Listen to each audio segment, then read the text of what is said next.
Bismillah ar-Rahman ar-Rahim. Alhamdulillah wa salatu wa salamu ala Rasulillah wa ala alihi wa sahbihi ajma'in. Assalamu alaikum everyone. Welcome to Amazed by the Quran, a series in which I love talking to you about what I find amazing about the Quran.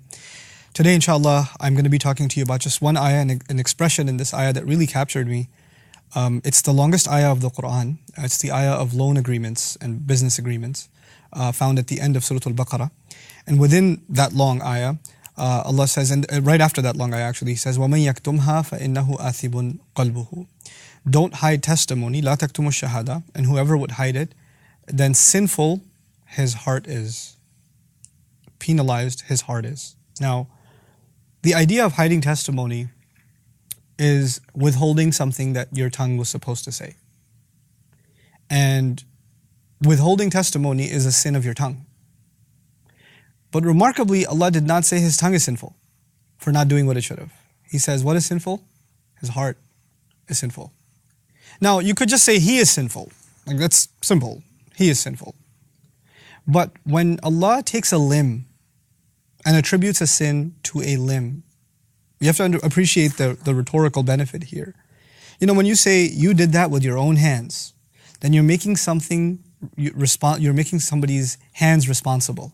You're highlighting almost the imagery of their act doing something wrong. You said that with your mouth? Those words came out of your mouth? You could just say you said those words, but when you say those words came out of your mouth, then you're almost being drawn to the image of someone using their mouth to say something heinous, to say something hideous. You know, that's the idea behind pointing out a limb. Now, his heart is sinful. The images of the heart itself having the sin, not the tongue.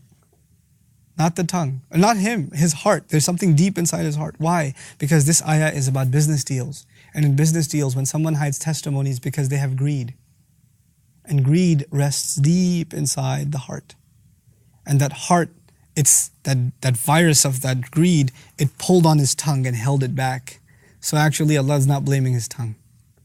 He's blaming the real culprit, the heart. SubhanAllah.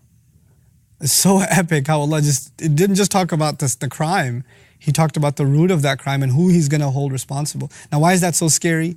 That's really scary because this is one of those crimes that isn't just another sin. Because if it's just another sin, your tongue did it, your hands did it, your feet did it, your eyes did it. This time the sin is done by your heart.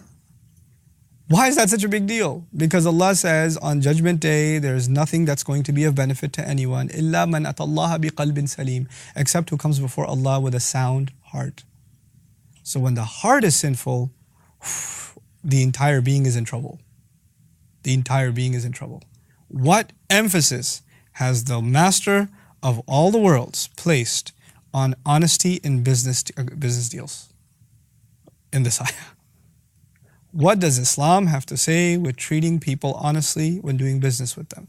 With treating employees honestly, with treating employers honestly, with treating business partners honestly, with treating clients honestly, with dealing with contractors or people that you have contracts with? Man, فَإِنَّهُ آثِمٌ قَلْبُهُ. You know, people go to court. You promised me the budget is going to be this, but then you showed up with 4 times more the price. This is on paper. And then he makes an alternative contract. No, I never agreed to that. Look, I have a signature of yours. I did it in Photoshop. His Photoshop is not the criminal. Neither is the graphic designer who did it. It's not the printer that's the sinner. It's not the finger that hit Control P. فَإِنَّهُ آثِمٌ قَلْبُهُ. That heart is the sinner. SubhanAllah.